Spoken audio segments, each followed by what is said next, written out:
Dans le prochain épisode de Plus belle la vie, alors que Abdel a été kidnappé, Luna et Sacha continuent de mener l'enquête sur la disparition d'Amandine. Le mariage de Franck et Kalia est en danger. Attention, les paragraphes qui suivent contiennent des spoilers sur l'épisode de Plus belle la vie diffusé demain soir sur France 3. Abdel a été kidnappé alors qu'Abdel est toujours porté disparu. Bauer convoque Alison au commissariat afin de lui montrer les images de vidéosurveillance de l'aire d'autoroute où il a été vu pour la dernière fois. Ils y voient Abdel être assommé puis emmené dans une fourgonnette blanche. Afin que la police puisse agir librement, Bauer demande à Alison de ne pas parler de la disparition d'Abdel. Pour avancer dans l'enquête, Ariane et Eric se rendent chez Abdel afin de récupérer les affaires personnelles du jeune homme, notamment son agenda et son ordinateur. Après son entrevue avec Bauer, Alison se rend au restaurant mais y trouve un Léo énervé. La jeune femme a oublié qu'un groupe de touristes devait venir déjeuner et qu'elle devait venir travailler plus tôt. L'ancien policier lui passe un savon. À cran, Alison rend son tablier. De retour chez elle, elle annonce à Nisma et Bilal qu'Abdel s'est fait enlever.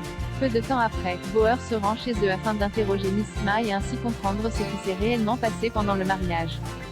Si la jeune femme affirme ne pas connaître Nasser, l'oncle de la mariée, Bauer doute de son histoire et décide de l'emmener au poste afin de mener un interrogatoire plus approfondi. Le mariage de Franck et Kalia plus en danger que jamais monsieur. Maïnar, le spécialiste des mariages blancs, a décidé de s'installer au Céleste afin de mener l'enquête sur la future union de Franck et Kalia.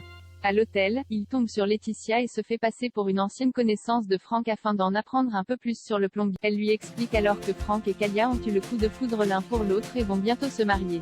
Maïnar se dit alors heureux pour lui. Il décide ensuite de poursuivre son enquête au salon d'Estelle, dans lequel Kalia fait le ménage. L'esthéticienne lui vante les mérites de Kalia, et lui raconte l'histoire sordide de la jeune femme. Le chasseur de mariage blanc décide ensuite de se rendre chez Blanche. Il se fait passer pour un agent de la fonction publique territoriale en charge des normes sanitaires et prétend venir inspecter l'appartement suite à une suspicion de contamination au plomb dans l'immeuble. Si Blanche est surprise de ne pas avoir été prévenue par le syndic, elle le laisse tout de même entrer. Franck rentre peu de temps après et se retrouve face à Maïnar. Énervée, Blanche dénonce ses méthodes et accuse l'homme de n'être qu'un gratte-papier aigri et minable avant de le virer de chez elle. Luna et Sacha mènent l'enquête pour découvrir ce qui est arrivé à Amandine. Luna et Sacha demandent l'aide de Caroline, sa colocataire, afin de mettre la pression sur Malais et le pousser à la faute. Après de nombreuses hésitations, la jeune femme accepte de jouer le jeu. Elle se rend à son domicile en prétendant être la meilleure amie d'Amandine et le menace de tout dire à sa femme s'il ne verse pas 100 000 € sur le compte d'Amandine. Malais affirme qu'il ne connaît pas de jeune femme du nom d'Amandine et met Caroline à la porte. Quelques minutes plus tard, il quitte son domicile.